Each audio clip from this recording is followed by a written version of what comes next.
Good morning to all of you. आज हम लोग का टॉपिक बहुत ही खास, बहुत ही इंपॉर्टेंट, ओम्स लॉ। ठीक है, तो ये ओम्स लॉ क्या होता है, आज हम इसको डिटेल में स्टडी करेंगे।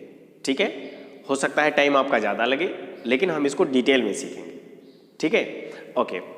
तो इसके पहले क्लास में हमने पढ़ा था कि जो हमारा कंडक्टर होता है, अगर हमारे एटमॉस्फेरिक टेम्परेचर पर है या फिर उससे और ज़्यादा टेम्परेचर पर है और कम टेम्परेचर पर है ना, तो उसमें जो फ्री इलेक्ट्रॉन होते हैं वो रेंडमली मूव करते रहते हैं। यानी जो थर्मल वेलोसिटी होती है वो किस पर डिपेंड करता है, टेम्परेचर पे। ठीक है, इसको हमने पढ़ा था। तो हमने ये पढ़ा था कि जो हमारा 0 केल्विन टेम्परेचर होता है, ये मान लीजिए आपका टेम्परेचर, ठीक है, तो 0 केल्विन टेम्परेचर पर जो थर्मल वेलोसिटी होती है, यानी जो वेलोसिटी होती है फ्री इलेक्ट्रॉन की, ठीक है, वो क्या होती है, तो आंसर है 0। ठीक है, 0 वेलोसिटी होती है ना। तो टेम्परेचर हमारा 0 केल्विन, यानी 0 केल्विन हमारा एकदम मिनिमम टेम्परेचर होता है। इस पर पूरी की पूरी दुनिया एकदम रुकी होगी, रेस्ट होगी, कोई मूवमेंट नहीं होगा, यानी दुनिया ही नहीं रहेगी। ठीक है, ये ऐसा टेम्परेचर है। ठीक है, तो 0 केल्विन पर जो हमारा थर्मल वेलोसिटी होता है कंडक्टर का, ये मान लीजिए आपके पास कंडक्टर,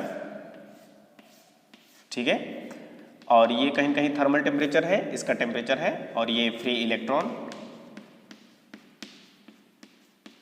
ठीक है, ये फ्री इलेक्ट्रॉन। ठीक है, तो ये रेंडमली मूव करते रहते हैं, जिनको बोलते हैं थर्मल वेलोसिटी, और इनकी वेलोसिटी बहुत हाई होती है। ठीक है, तो 0 केल्विन पर कितना हुआ, आंसर है 0, कोई मोमेंट नहीं होगा, कोई वेलोसिटी नहीं होगी। लेकिन अगर हम बोलते हैं कि 100 केल्विन पर, तो 100 केल्विन पर कहीं कहीं इसकी वेलोसिटी होगी, है ना, और इसकी जो वेलोसिटी होगी तो लगभग मान लिया गया, ठीक है, तो ये 100 का लगभग होगा, 100 मीटर पर सेकेंड के इक्वल होगा। ठीक है, ऐसा। फिर उसके बाद ये अगर 200 केल्विन पर आ गया, है ना, 200 केल्विन, तो इसका जो 100 मीटर पर सेकेंड का मतलब 10 के पावर 2 मीटर पर सेकेंड। ठीक है, और जब 200 केल्विन हुआ तो इसका टेम्परेचर और बढ़ गया, और फ्री हो गया, और एनर्जी उसको मिल गई, है ना, तो और तेजी से मूव करेगा। अब उसका जो मोमेंट होगा ये होगा 10 के पावर 4 मीटर पर सेकेंड। ठीक है, अब इसका टेम्परेचर और इंक्रीज कर दो 300 केल्विन, ये लगभग हमारा होता है एट रूम टेम्परेचर, है ना, एट रूम टेम्परेचर हमारा होता है जो कितना होता है 27 डिग्री सेल्सियस। तो इस पर जो वेलोसिटी होती है थर्मल वेलोसिटी, यानी ये फ्री इलेक्ट्रॉन की, वो कितनी की हो जाती है 10 के पावर 5, 10 के पावर 6 के लगभग हो जाती है। यानी जो टेम्परेचर है, ठीक है, अगर इंक्रीज हो रहा है, डिक्रीज हो रहा है, उसी के अकॉर्डिंग जो फ्री इलेक्ट्रॉन होते हैं उनकी वेलोसिटी भी डिक्रीज इंक्रीज होती रहती है ना। और जब फ्री इलेक्ट्रॉन की वेलोसिटी डिक्रीज इंक्रीज होती रहती है तो कहीं न कहीं हमारा जो करंट फ्लो होगा उसमें वेरी करेगा ना, यस, वेरी करेगा। ठीक है, ओके। तो अब हम लोग जैसे जैसे हमारा टेम्परेचर चेंज होता जाता है वैसे वैसे फ्री इलेक्ट्रॉन की स्पीड भी चेंज होती रहती है, वैसे वैसे कहीं न कहीं करंट फ्लो जो हो रहा है ना, उसमें भी चेंजेबल होता है, ये ध्यान रखिएगा। ठीक है, तो हम एक एक्सपेरिमेंट करना चाहते हैं कि एक हमारे पास कंडक्टर है ना, उसमें हम लोग पोटेंशियल डिफरेंस यूज करना चाहते हैं, और पोटेंशियल डिफरेंस जब यूज करेंगे हम तो उसमें करंट फ्लो होगा। ठीक है, और जो करंट फ्लो होगा, ठीक है, तो उसको हम देख लेते हैं। देखिए, हमने एक एक्सपेरिमेंट कर रखा है, ये देखिए, ये हमारे पास एक कंडक्टर, ठीक है, इसमें जो फ्री इलेक्ट्रॉन है ये आपके फ्री इलेक्ट्रॉन है, फ्री इलेक्ट्रॉन, ठीक है, ओके, ये फ्री इलेक्ट्रॉन, ठीक है, तो ये रेंडमली मूव करेंगे, जिनकी थर्मल वेलोसिटी इस तरह से आपको देखने को मिली, है ना, तो इनसे तो हमको करंट मिलने वाला नहीं है ना। तो करंट मिलेगा कब, जब इसमें हम कहीं न कहीं एक पोटेंशियल डिफरेंस यूज कर लेंगे, एक एनर्जी यूज कर लेंगे, ठीक है, और उस एनर्जी का नाम है यही पोटेंशियल डिफरेंस नाम है। ये आपका Q हो गया, और ये आपका क्या है, तो आंसर है ये आपका कंडक्टर है। ठीक है, ये मान लीजिए ए इंड है, ये बी इंड है, तो इस कंडक्टर का इंड ए को जोड़ दिया है ना एनर्जी से, और बी को भी जोड़ दिया एनर्जी के दूसरे टर्मिनल से, है कि नहीं, यानी पोटेंशियल डिफरेंस है, पक्का ना। यस, अब इसमें करंट फ्लो होगा, ठीक है। लेकिन ये जो एक्सपेरिमेंट हम कर रहे हैं, है ना, हम कर रहे हैं, ओम्स ने एक्सपेरिमेंट करके बताया था, ठीक है, ऐसा होता है, देखा गया, ठीक है। तो ये कहीं कहीं ये जो हमारा पोटेंशियल डिफरेंस है, अब हम इसमें यूज़ कर लेंगे, कनेक्ट कर लेंगे, तो इसमें कहीं कहीं इलेक्ट्रॉन में ड्रिफ्ट होगा और उसकी वजह से हमको क्या मिलेगा, करंट मिलेगा, करंट मिलेगा, ठीक है। और फिर इलेक्ट्रॉन की जो स्पीड होती है ये किस पर डिपेंड करती है, थर्मल वेलोसिटी पर, यानी थर्मल टेम्परेचर पर, है ना, टेम्परेचर पर भी डिपेंड करता है ना। इसलिए ये जो एक्सपेरिमेंट किया गया, ठीक है, लैब में ओम्स ने किया, ठीक है, तो उन्होंने ये कहा कि जो टेम्परेचर हमारा होना चाहिए वो कैसा होना चाहिए, कांस्टेंट होना चाहिए, टेम्परेचर अनचेंज हो, चेंज नहीं होना चाहिए, ठीक है। और आपने देखा ना, ये 0 से 100 आने पर ये 0 से 100 बढ़ गया, फिर ये 100 आने पर कितना बढ़ गया, बहुत ज़्यादा इनकी स्पीड बढ़ती जा रही है, यानी पॉइंट टेम्परेचर बढ़ने पर भी बहुत ज़्यादा उनकी स्पीड बढ़ जाती है ना। इसका मतलब ये है कि जो हमारा इस समय का फिजिकल कंडीशन है, मौसम है ना, कभी बहुत ठंडी लग रही है ना, कभी अच्छा खासा धूप होता जा रहा है, कभी ज़्यादा गर्मी लग रही है, तो टेम्परेचर कहीं कहीं वेरी कर रहा है, उससे फ्री इलेक्ट्रॉन की स्पीड भी वेरी करेगी, है ना। इसीलिए ओम्स ने जो एक्सपेरिमेंट किया, यही किया कि ये जो एक्सपेरिमेंट किए कि कहे कि ये जो हमारा वेलोसिटी होना चाहिए, यानी जो हमारा टेम्परेचर होना चाहिए, ठीक है, टेम्परेचर जो हमारा होना चाहिए वो कैसा होना चाहिए, कांस्टेंट, यानी फिजिकल कंडीशन हमारा मौसम भी एक होना चाहिए, एक जैसा मौसम, है ना, टेम्परेचर का चेंजेबल नहीं होना चाहिए, ठीक है। तो उस कंडीशन में ओम्स ने क्या देखा, उस कंडीशन में देखा कि ये जो पोटेंशियल डिफरेंस जैसे जैसे इंक्रीज करते जाएंगे वैसे वैसे उन्होंने देखा, ठीक है, कि इसमें करंट भी क्या होता जा रहा है, इंक्रीज होता जा रहा है। पोटेंशियल डिफरेंस डिक्रीज किए तो करंट भी डिक्रीज हुआ। तो इसका मतलब ये है कि पोटेंशियल डिफरेंस को इंक्रीज करते जाओ और इसमें आपका करंट भी इंक्रीज होता जाएगा, ठीक है। और जैसे ही पोटेंशियल डिफरेंस को डिक्रीज करोगे, है ना, तो वैसे वैसे करंट भी आपका क्या होगा, डिक्रीज होगा, ठीक है।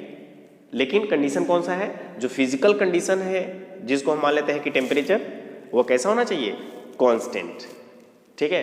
तो उस कंडीशन में क्या होता है कि जो पोटेंशियल डिफरेंस होता है, ठीक है, वह डायरेक्टली प्रोपोर्शनल होता है करंट के, या फिर जो करंट होता है वह डायरेक्टली प्रोपोर्शनल होता है किसके, यस, ठीक है, पोटेंशियल डिफरेंस के।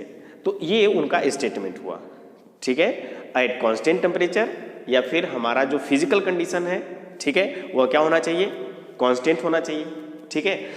चलिए इसको इसका स्टेटमेंट, तो ओम्स लॉ का जो स्टेटमेंट निकला, ठीक है, स्टेटमेंट, तो स्टेटमेंट को लिख लेते हैं, है ना, स्टेटमेंट को चलिए यही लिख लेते हैं। तो स्टेटमेंट हमारा क्या हुआ, तो स्टेटमेंट हमारा हुआ एट, ठीक है, constant temperature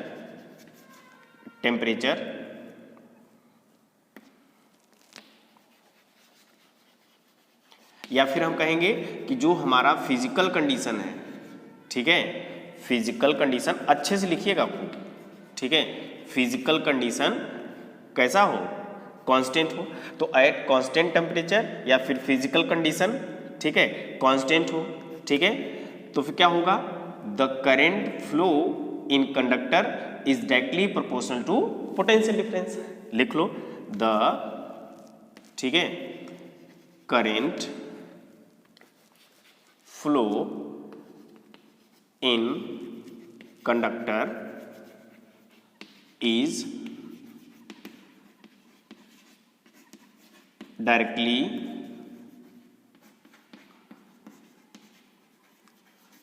proportional to potential difference, ठीक है, across it, ठीक है।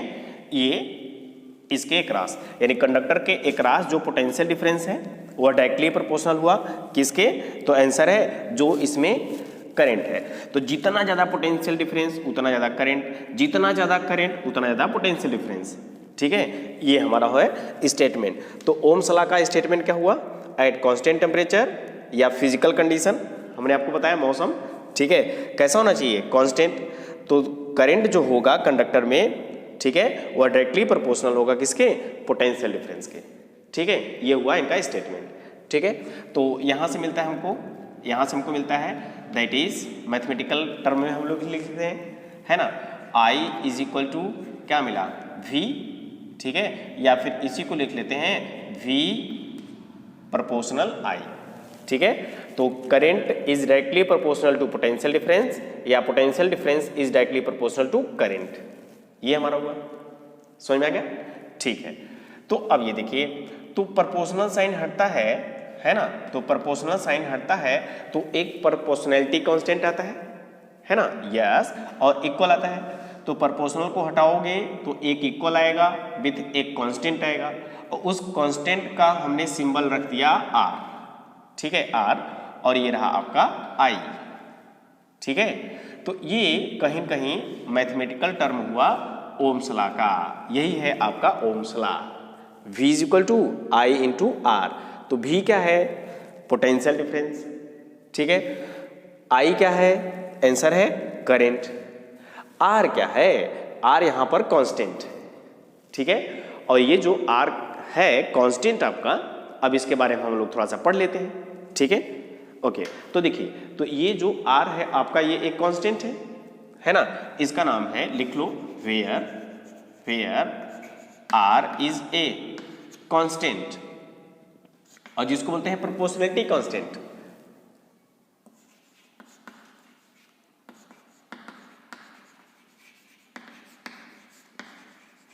ये कौन सा कांस्टेंट है, प्रोपोर्शनैलिटी कांस्टेंट, ठीक है, नोन एज, और इसका हमने नाम रख दिया, ठीक है, नोन एज क्या, इलेक्ट्रिक रेजिस्टेंस या फिर रेजिस्टेंस। ठीक है, नोट कर लीजिए, इलेक्ट्रिक रेजिस्टेंस, या फिर इसको हम बोलेंगे रेजिस्टेंस, ये हमारा होता है। तो R क्या हुआ, एक कांस्टेंट हुआ, और इस कांस्टेंट का नाम क्या रखा गया, इस कांस्टेंट का नाम रखा गया इलेक्ट्रिक रेजिस्टेंस या फिर रेजिस्टेंस। ठीक है, अच्छा, तो ये रेजिस्टेंस आया है, तो ये रेजिस्टेंस क्या चीज होता है ना, थोड़ा सा हम इसको समझ लेते हैं कि रेजिस्टेंस क्या होता है। तो लिख लीजिएगा, रेजिस्टेंस या फिर इलेक्ट्रिक रेजिस्टेंस क्या होता है। देखिए, इलेक्ट्रिक रेजिस्टेंस हमारा क्या होता है, तो इलेक्ट्रिक रेजिस्टेंस या रेजिस्टेंस हमारा क्या होता है, एक कंडक्टर की प्रॉपर्टी होती है ना, एक कंडक्टर क्या होती है, प्रॉपर्टी होती है जो रेजिस्ट करता है चार्ज को फ्लो होने में। ठीक है, तो इसका मतलब रेजिस्टेंस का जनरल मतलब, ठीक है, चार्ज को फ्लो होने में बाधा डालना, यानी चार्ज को फ्लो होने में उसको रोकना, यानी चार्ज को फ्लो होने न देना, रोकना, बाधा डालना, है ना, कि हम फ्लो नहीं होने देंगे चार्ज को, तो ये हमारा रेजिस्टेंस होता है। ठीक है, जो कंडक्टर इंसुलेटर ऐसा पढ़े हो ना, तो कंडक्टर में क्या होता है, चार्ज कंडक्ट होता है आसानी से, तो उसमें रेजिस्टेंस कम होगा, और इंसुलेटर में रेजिस्टेंस ज्यादा होगा। तो रेजिस्टेंस का जनरल मीनिंग समझ में आ गया, फ्लो होने में रोके, जैसे हम लोग दौड़ते हैं और उधर से हवा तेजी से चल रहा है, तो हवा हमको क्या करता है, अपोज करता है, रोकता है। तो उसी तरीके से जो रेजिस्टेंस होता है ना कंडक्टर में, वह चार्ज को फ्लो होने में रोकता है, ठीक है, अपोज करता है। समझ में आ गया, ये हमारा रेजिस्टेंस होता है। ठीक है, तो उसी तरीके से, अच्छा, ये रेजिस्टेंस हुआ, तो रेजिस्टेंस हमारा क्या हुआ, तो रेजिस्टेंस हमारा कहीं न कहीं कंडक्टर की प्रॉपर्टी है जो रेजिस्ट करता है चार्ज को फ्लो होने में। ठीक है, तो लिख लो इसको, तो resistance is a property of conductor। ठीक है, property of conductor to resist the flow of charge, flow of charge through it, ठीक है, through it, ठीक है, ये हमारा होता है रेजिस्टेंस। तो ये कंडक्टर की कहीं कहीं प्रॉपर्टी होती है ना, जो चार्ज को क्या करता है, रेजिस्ट करता है फ्लो होने में, ठीक है, चार्ज को रोकता है, बाधा डालता है कि हम आपको जाने नहीं देंगे, ठीक है, ये हमारा रेजिस्टेंस होता है। तो हाई रेजिस्टेंस मतलब चार्ज फ्लो ही नहीं होगा, इंसुलेटर है ना। लो रेजिस्टेंस मतलब रेजिस्टेंस बहुत लो है तो चार्ज आसानी से फ्लो होगा, कंडक्टर, ये है, ठीक है। अच्छा, ये जो रेजिस्टेंस होता है कहीं कहीं किसकी प्रॉपर्टी है, कंडक्टर की प्रॉपर्टी है, कंडक्टर की, ठीक है। तो ये रेजिस्टेंस किस पर डिपेंड करता है, ठीक है, तो इसको भी लिख लो, है ना, रेजिस्टेंस डिपेंड, ठीक है। तो रेजिस्टेंस किस पर डिपेंड करता है, तो रेजिस्टेंस डिपेंड करता है उस कंडक्टर की साइज क्या है ना, लंबा चौड़ा, ठीक है, मोटा तगड़ा, ऐसा, ठीक है। तो रेजिस्टेंस किस पर डिपेंड करता है, उसकी साइज पर, यानी कंडक्टर की साइज क्या है, ठीक है, ओके। और किस पर डिपेंड करता है, और उस पर डिपेंड करता है कि मटेरियल है कैसा, ये जो कंडक्टर है वो कैसा है ना, सिल्वर है, एल्युमिनियम है, कॉपर है, आयरन है, क्या है। तो कहीं कहीं मटेरियल के नेचर पर भी डिपेंड करेगा, और उसके बाद इस पर, किस पर, टेम्परेचर पर, ठीक है। तो इसको भी लिख लो, तो रेजिस्टेंस डिपेंड ऑन, ठीक है, size, nature of material,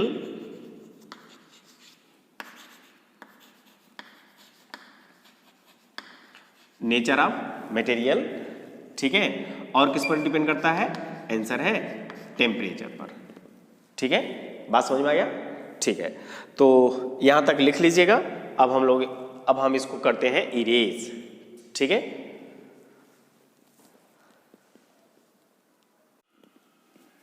okay, तो ये हुआ ना आपका रेजिस्टेंस। तो आर हमारा क्या है, प्रोपोर्शनलिटी कांस्टेंट, जिसका नाम है इलेक्ट्रिक रेजिस्टेंस। तो ये इस तरह से हमारा आता है। तो रेजिस्टेंस किस पर डिपेंड किया, साइज और, है ना, मटेरियल पर, और साथ ही साथ उसके टेम्परेचर पर। देखिए ओम्स लॉ के अकॉर्डिंग अगर हम लोग आर की वैल्यू निकालना चाहें, है ना, तो आर इज इक्वल टू क्या मिल जाएगा हमको, है ना, तो आर इज इक्वल टू मिल जाएगा V अपॉन आई, मिलेगा ना, ये रहा।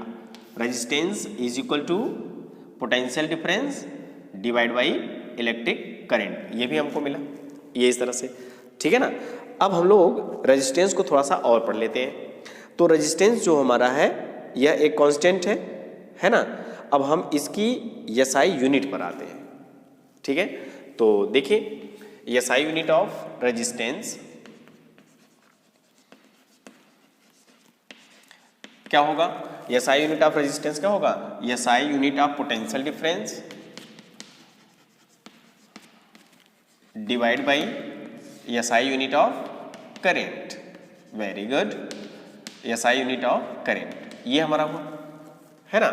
अब बताइए SI unit of potential difference क्या होता है, वेरी गुड, वोल्ट होता है। एसआई यूनिट ऑफ करेंट क्या होता है, एम्पियर होता है, बहुत सही, है ना, ये हुआ हमारा एम्पियर।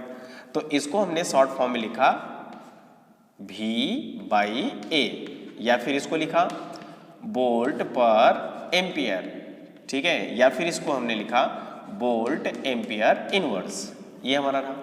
तो एसआई यूनिट ऑफ रेजिस्टेंस क्या होता है, तो आंसर है वोल्ट पर एम्पियर होता है, ये इस तरह से, ठीक है ना।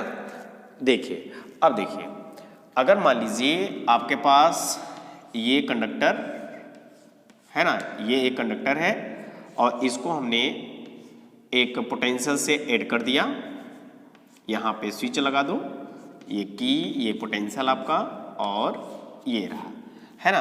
तो ए और बी आपका ये कंडक्टर है ना। तो हमने इसमें पोटेंशियल जो यूज किया है, पोटेंशियल वो हमने किया 1 वोल्ट, है ना, 1 वोल्ट, ठीक है।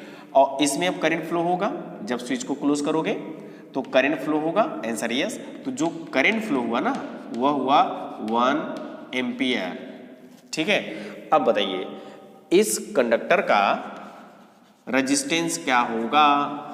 तो आंसर है रेजिस्टेंस का फॉर्मूला V/I। तो V का वैल्यू कितना है? हमने 1 वोल्ट का पोटेंशियल डिफरेंस यूज किया और 1 एम्पियर करंट फ्लो हुआ, तो इस कंडक्टर का जो रेजिस्टेंस होगा V/I करके निकाल लेंगे, है ना। तो यहां पर आता है आपका लिख लेते हैं यहाँ पे R इज इक्वल टू क्या मिला? R is equal to V/I। तो क्या मिला? तो R is equal to 1 volt divide by 1 ampere. तो 1 में 1 का डिवाइड करोगे तो 1 ही आएगा। तो R is equal to 1 volt पर एम्पियर, और इसी 1 वोल्ट पर एम्पियर का नाम है 1 ओम। 1 ओम। तो हम लोग कौन सा लॉ पढ़ रहे हैं? ओम्स लॉ पढ़ रहे हैं। यानी ये जो रेजिस्टेंस होता है, यानी जो कांस्टेंट होता है ना, उसकी SI जो यूनिट होती है वो वोल्ट पर एम्पियर के साथ साथ क्या होती है? ओम होती है। ठीक है, तो ओम क्या है? SI unit of resistance. और अब आपको एग्जाम में पूछा जाता है डिफाइन 1 ओम। 1 ओम को डिफाइन करिए, कुछ नहीं करना है ना। 1 वोल्ट का potential difference across conductor use करो और कंडक्टर में 1 एम्पियर का करंट फ्लो होगा, तो हम उसी को बोलेंगे कि 1 ओम रेजिस्टेंस है उस कंडक्टर का। ठीक, बस इसी को लिखना है तो लिख लो। ठीक है, तो क्या लिखेंगे? If 1 volt potential difference is apply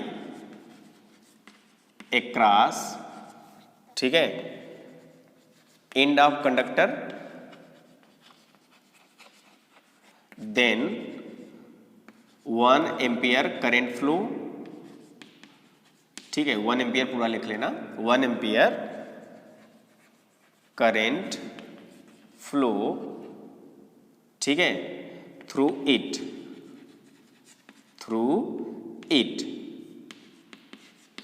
then resistance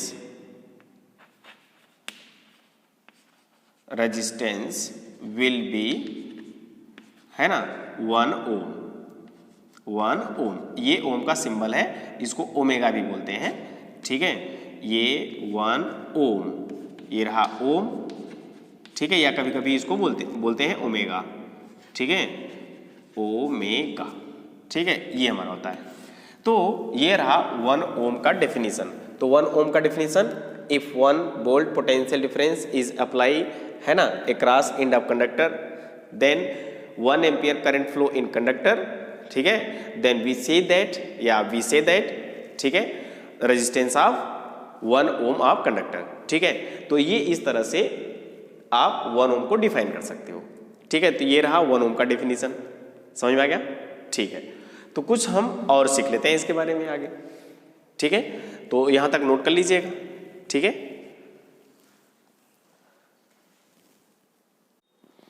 okay, तो हम लोग ओम्स लॉ के अकॉर्डिंग क्या सीखें? तो ओम्स लॉ के according V is equal to क्या होता है? IR। ठीक है, या फिर यहां से हमने पढ़ा I इज इक्वल टू क्या होता है? यहां से हमने पढ़ा R इज इक्वल टू क्या? R is equal to V/I। ये भी हमने पढ़ लिया, है ना। यानी जो रेजिस्टेंस होता है वह पोटेंशियल डिफरेंस और करंट का रेशियो होता है। ठीक है, ये हुआ, ये ओम्स लॉ है ना। अब देखिए क्या होता है, यहां से ओम्स लॉ से क्या हम लोग I निकाल सकते हैं क्या? है ना, I की वैल्यू, करंट की वैल्यू निकाल सकते हैं। आंसर है यस। तो current I is equal to क्या होगा? V/R। Very good. तो ये हुआ हमारा एक करंट का formula, I is equal to V/I Ohm's law से। ये मिल गया। अब देखिए यहां से आपके क्वेश्चंस कंपटीशन में आपको पूछे जाते हैं। ठीक है, और आपके एग्जाम में भी पूछे जाते हैं। किस तरह से? देखिए यहां पे करंट और V का क्या रिलेशन है? तो करंट और V का रिलेशन वही है जो हमने पहले ही पढ़ा था कि current is directly proportional to potential difference. ठीक है। तो यहाँ पर फर्स्ट हमको यही मिला, ठीक है, फर्स्ट क्या मिला कि current is directly proportional to potential difference. तो लिख लो इसको, current is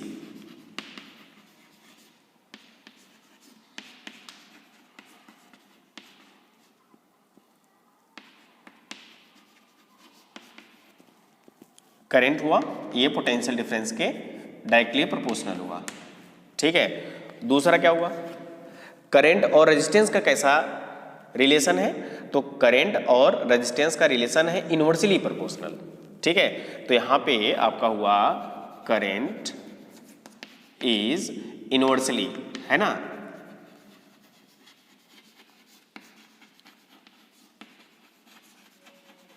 inversely proportional to resistance, ठीक है।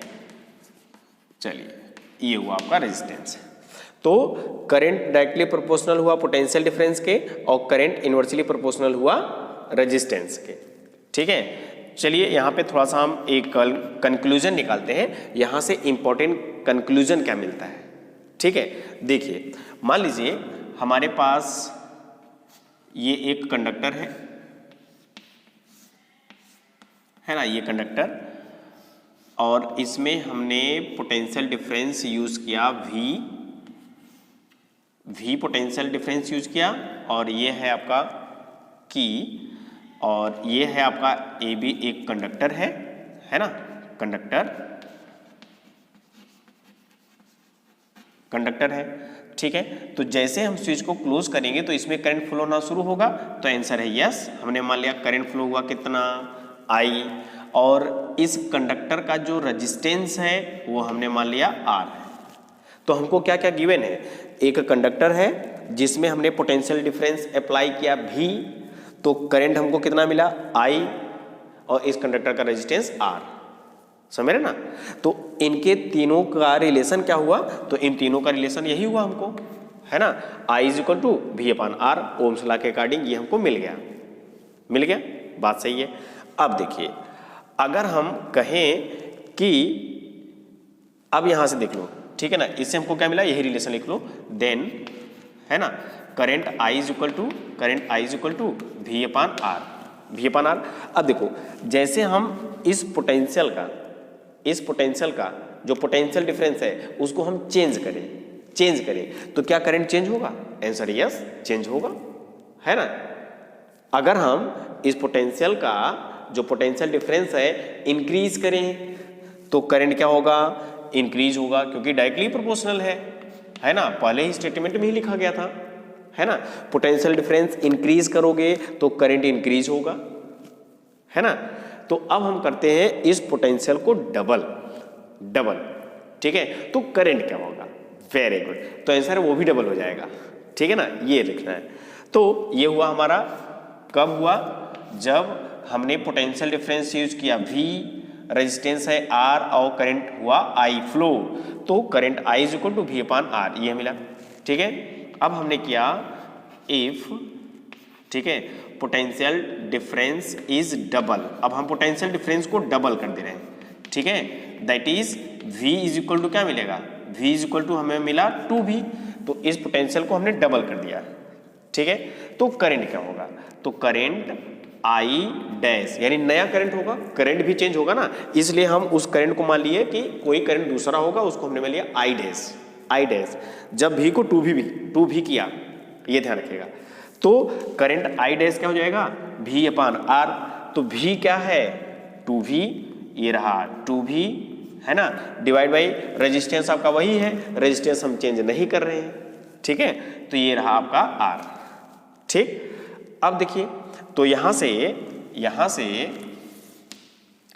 I dash is equal to क्या मिल जाएगा, 2 को बाहर ले लो, ये 2 को हमने बाहर लिया और ये हो गया V/R, ठीक है। और ये हमारा फर्स्ट रिलेशन मान लो, तो फर्स्ट रिलेशन से V/R इज इक्वल टू क्या मिलता है I, ठीक है।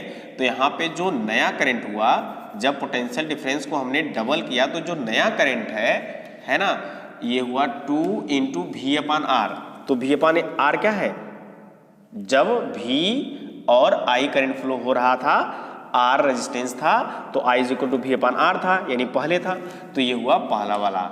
यानी जो करंट पहले फ्लो हो रहा था V और I आर पर, I is equal to V upon R हो रहा था। जब हम पोटेंशियल को डबल किए तो कहीं कहीं करंट भी क्या हो गया, डबल हो गया, है ना, डबल हो गया। बस यही हमको लिखना था।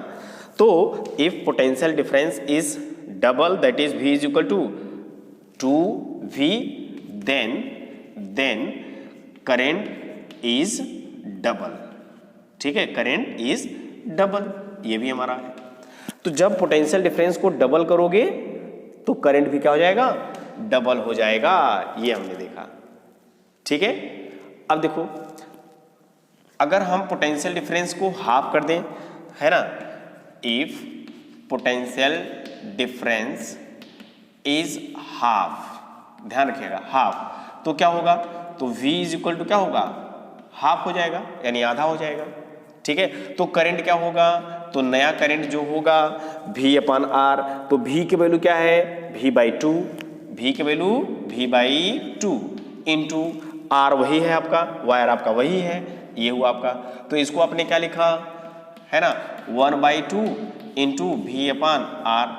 ठीक, और 1/2 आपका बाहर है और V अपान आर क्या है, V अपान आर आपका करंट है। तो जो करंट है वो भी क्या हो जाएगा, हाफ हो जाएगा,